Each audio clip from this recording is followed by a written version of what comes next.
The Oscars of the comic book world are called the Will Eisner Comic Industry Awards, the Eisners, and they've been given out annually at San Diego's Comic-Con International since 1987. Now, joining us, Bob Andelman on Sci-Fi Overdrive, joining us from very chilly Tampa, Florida. He's author of this book, Will Eisner, A Spirited Life, and obviously his creds. Basically, he's got a bachelor's degree in film studies with a minor in American literature from the University of Florida. Go Gators.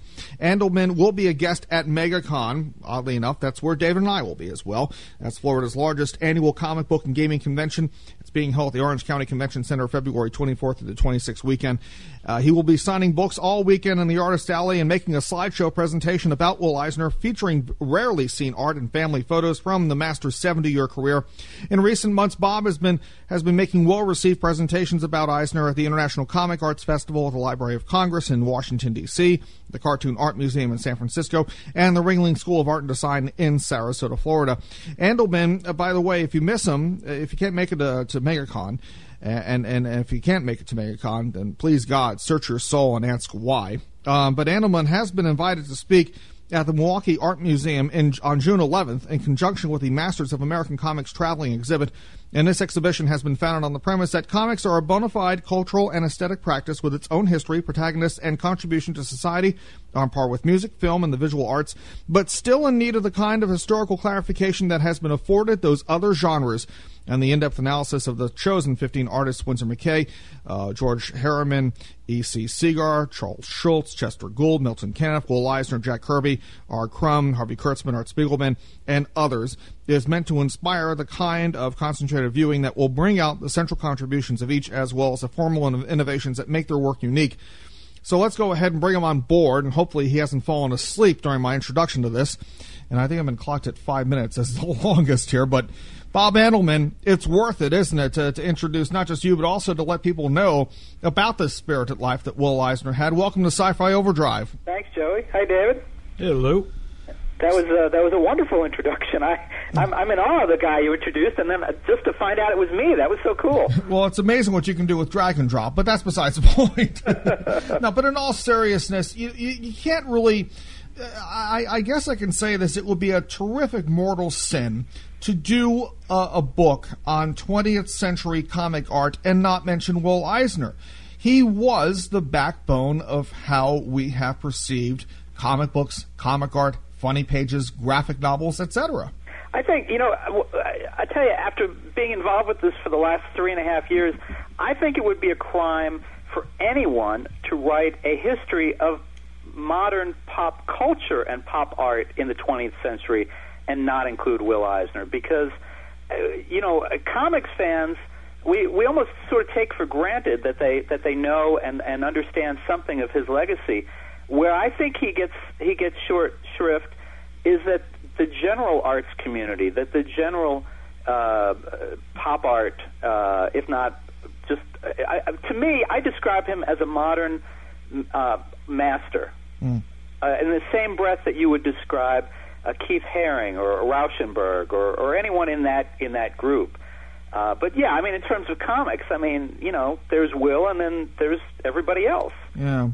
Now, he made himself available to you when you approached him. So this took about 3 years in the making, and I don't know how you probably felt when you were about to approach Will Eisner. At least I'm sure that everybody had by this point in time, in the late years of his life, everybody had more or less deified him. So much to a point that I think that after he made a convention appearance, he and other individuals, comic artists, would more or less go to a bar and just hang out and have drinks, and Will's wife would excuse herself because she knew what would happen next, all the worshiping, if you will. But what kind of person was Will Eisner like when you first met him? Well, I think he was the same person that he had always been, and that is a very down-to-earth, very comfortable in his own skin, a very friendly, very giving. He was a guy who I never found anyone who said that he ever denied anything that they asked, to the point where I think his wife got a little tired of it sometimes. But he was always there for a student, someone who wanted to be an artist, somebody who already was an artist. He was always offering a critique, a suggestion. So many people that I spoke to talked about him lending a hand. There were students that he would help get jobs, when they were destitute and they needed work or they needed experience. I mean, he always had time to help out the other guy, which I just found amazing, and which I hope that, one day someone will look back on the way I treated people and the career that I had and say something remotely similar, Yeah, indeed on that. Bob Andelman joins us on Sci-Fi Overdrive, and he is the author of the book Will Eisner, A Spirited Life, which, by the way, it's out already from Empress Books, which I think are also the people who also are involved as Dark Horse Comics, but this is their book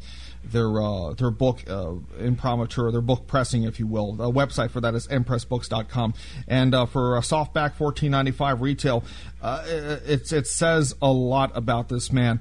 Obviously, when you think of it's interesting how this man more or less became the backbone of how we now perceive comic art to be. But at the same time, he wasn't as famous as say, Bob Kane or Stan Lee or Jack Kirby in certain respects. But because of the fact that this, and maybe it's just me, but when The Spirit came out some 60-odd years ago, it debuted in, at least in a few Sunday newspapers back in 1940, it didn't really have, I wouldn't say the necessary oomph as Superman or Batman or at least Captain America at that time, but still he did make his mark, and I'm wondering perhaps just maybe he did these things, The Spirit, which is what he's forever known for, but I wonder if he probably had any doubts as to whether or not, in regards to The Spirit, was that it wasn't on the same level of acceptance, not the same caliber, but the same level of acceptance as Spider-Man and Batman are.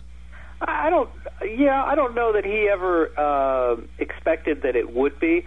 When he started doing The Spirit, he never wanted to do what they would call then a costume character. His intent was he wanted to do a short story every week in comic form.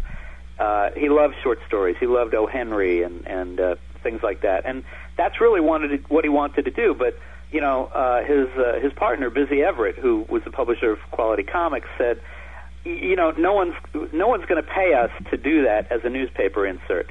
The reason that they even started doing this was that the newspapers were concerned in 1940, 1941, that comic books were so hot. They were kind of like the internet in a sense.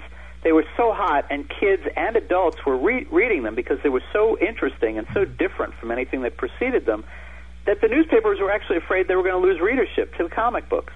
So they went to Will and they said, "Look, we need something to compete with this that we can put in the Sunday newspaper." And one of the strange things for me in talking to people about it is that at its height, The Spirit was in 20 newspapers, which is nothing by today's standards, where Garfield is in 1,000 newspapers. Yeah. But 5 million people every week had access to The Spirit. But if you didn't live in one of those 20 cities, you never heard of The Spirit until years later when it was reprinted. Yeah. So it's kind of like a cult, and yet not a cult.